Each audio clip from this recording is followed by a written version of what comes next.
Shri Rajaram inter college Tariyari में सभी बच्चों का ऑनलाइन शिक्षा में स्वागत है। आज क्लास 12th है, इंग्लिश सब्जेक्ट है, पोइट्री लेसन 4 है। बच्चों, जो हम पाठ आप लोगों को बताने जा रहा हूँ पाठ के बारे में, वह पाठ है 4। वह लेसन क्या है? 4। उसके बारे में कभी जो है संध्या का समय है, संध्या का समय है। कभी किसी देहात के एक कब्रिस्तान में खड़ा हुआ है, उसके सामने निर्धन और अज्ञात व्यक्तियों की कब्रें हैं, जो गरीबी के कारण उनकी प्रतिभा जो है उसी कब्र के अंदर दबी हुई है। ये बात को सोचकर कभी अपनी संवेदना प्रकट की है। ये पूरे पाठ का वो चीज़ है। अब इसके बारे में बताऊंगा। द इंग्लिश इसका है, the curfew tolls the knell of parting day, the lowing heart went slowly over the lea. The ploughman homeward plowed his weary way and leashed the world to darkness and to me. अब संक्षेप में मैं हिंदी की कुछ word meaning है आपको बोलूँगा, तब अर्थ हिंदी बोलूँगा, उसके बाद आपको इंग्लिश में बताऊँगा। कर्फ्यू टूल्स गिरजाघर, नेल्स ऑफ पार्टिंग डे, दिन क्या हो जाना? समाप्त हो जाना। The end of the day, end of the day. Lowing मिस रबाना bring a group of the animals, lowing herd A group of the animals will slowly over the lea. ली का एक अंग्रेजी बनता है ग्रासलैंड। ली का अंग्रेजी क्या बनती है? ग्रासलैंड। फिर दूसरा देखिए, द प्लाउमैन, अर्थात दूसरी इंग्लिश क्या बनेंगे? Farmer. Homeward plods his weary way tired, weary way tired way and leaves the world to darkness, darkness अंधेरा होता है, एंड टू मी। अब इसके बारे में बोलूँगा मैं Hindi. The curfew tolls the knell of the parting day, शाम का समय है, गिरजाघर की घंटी बजती है। अर्थात कभी एक कब्रिस्तान में खड़ा है अकेले, उसी समय, जिस समय वह कब्रिस्तान में खड़ा हुआ है, घंटी गिरजाघर की बाजती है, तो उसे आभास होता है कि शाम हो गया है।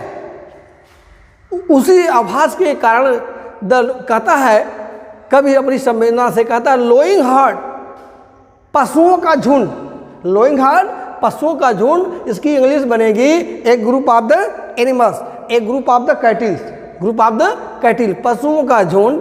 Wind slowly over the lea, slowly धीरे धीरे, चारागाह, ली मने ग्रासलैंड, ली मीन्स क्या होता है बच्चों? ग्रासलैंड। चारागाह से धीरे धीरे पशुओं का झुंड रंभाते हुए घर की तरफ चलते हैं। द प्लाउमैन, किसान, होमवर्ड प्लॉड हिज वेरी वे, दिन भर का खेत में काम किया हुआ किसान, वह भी धीरे धीरे अपने पैरों को घसीटता हुआ घर की तरफ चलता है। एंड लिफ्ट the world to darkness and to me, अंधेरे के अलावा कब्रिस्तान में कोई वहाँ पर नहीं है, अंधेरे के अलावा कब्रिस्तान में कोई नहीं है। इसी का अब जब हम इसके बारे में बात करते हैं तो हमको पता चल जाता है, और हमको पता करना चाहिए कि किस लेसन का है, कौन सा इसका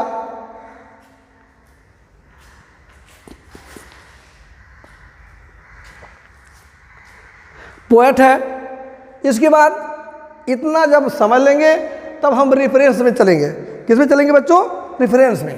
रेफरेंस लिखेंगे पहले, रेफरेंस, ठीक।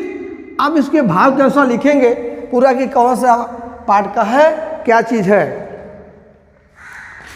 तो लिखेंगे हम these lines have been taken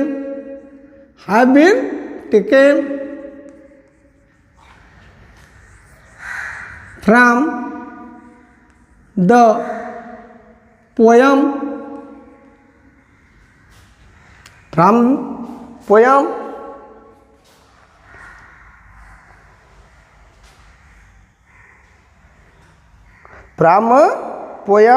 and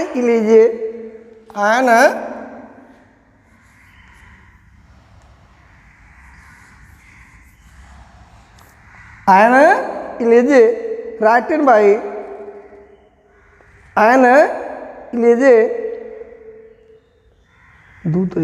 elegy from the poem elegy written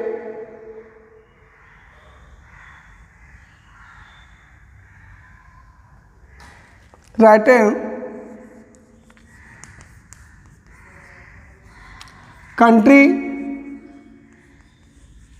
churchyard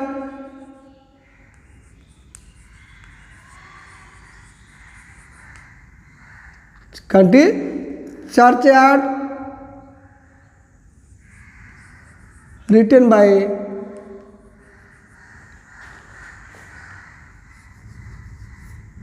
Thomas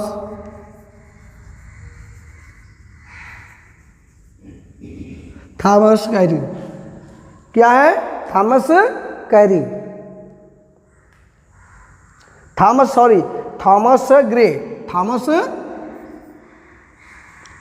grey. इतना हो गया। अब आपको कॉन्टेक्स्ट में चलेंगे।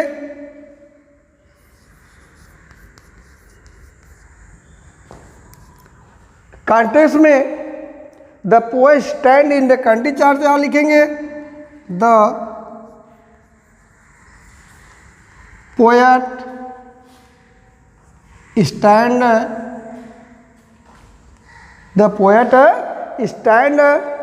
इन ए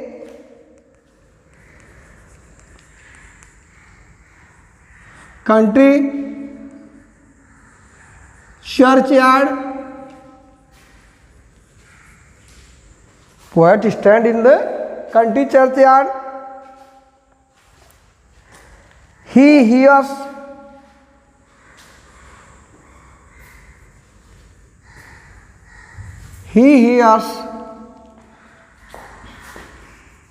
the bell.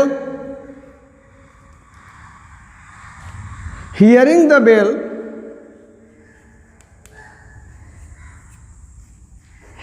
bell announce end of the क्या हो जाएगा? And of the day. आपको पता चल गया होगा कि कहाँ से है। हमने बताया कि कौन सा पार्ट का कैसे लिखेंगे कॉन्टेक्स्ट में। अब एक्सप्लेनेशन में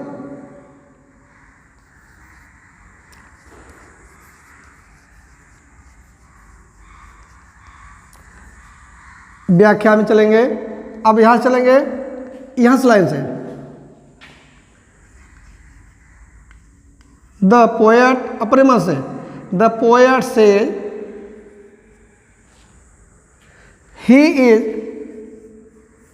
he stands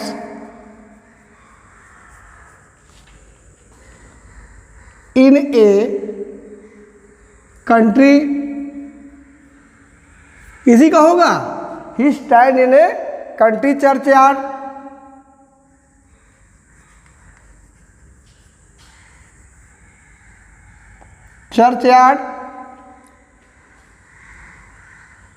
He hears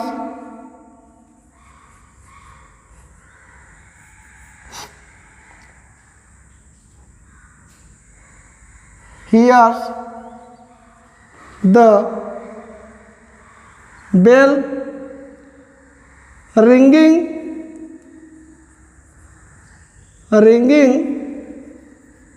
the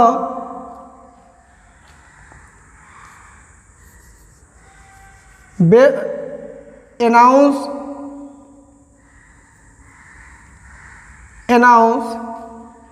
end of the day। इसी तरीके से इसका इसी का है एक लाइन का। फिर दूसरा हो जाएगा द लोइंग का हो जाएगा a group of the animals walk slowly grassland. The ploughman homeward plod his every way. Ploughman the farmer, इसका हो जाएगा प्लाउमैन क्या हो जाएगा the farmer. He is also returning the field working all